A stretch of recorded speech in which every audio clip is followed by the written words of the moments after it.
Good evening. So, after the big launch of the ANC's election manifesto over the weekend, there's been much national discussion about not so much the what, but the how. How will the ANC implement the policies that it actually wants to follow? At the same time, there's been a conversation among business people and investors about the Reserve Bank.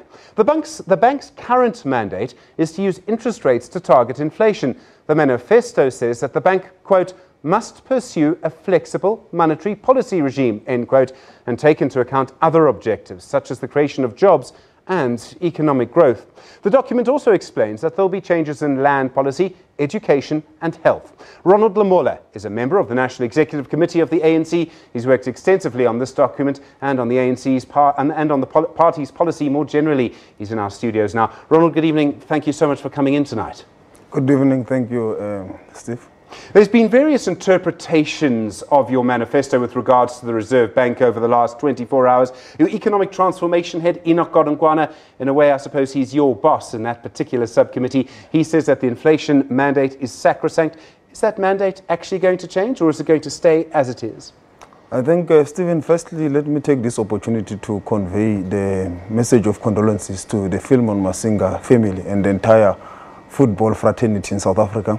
And also to say, watching Rashford's goal over the weekend for Man United, I think it has some striking similarities. So it's a message that is being sent to all South Africans. And I think with regard to the Reserve Bank, the manifesto is not saying we must take out other things that the Reserve Bank is currently doing. It's saying we need to add certain instruments, particularly where it speaks about the issues of employment creations and the economic growth.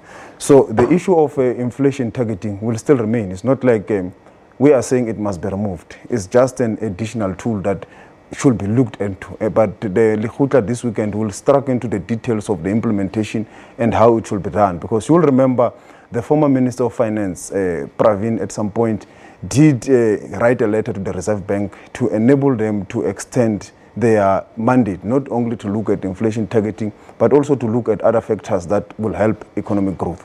I mean, that happened, I think, after the 2014 election, or perhaps even going back a little bit before that. Will there be another letter after this election from whoever the finance minister might be that will actually change that mandate? Or do you think that they'll stick to the former letter by the then Minister, Pravin Gordhan? No, it will be sticked into. The only thing that we might have to do is to strengthen, because there's a reality across the world. The mandates of the Reserve Bank is being looked into and so forth, and look into our economy, how we can be able to enable it to function in a society where we're in an unequal society, a society of unemployment where it's very high, and also a society where there is very low economic growth. So those are issues that are real, which South Africans should not be afraid to engage on.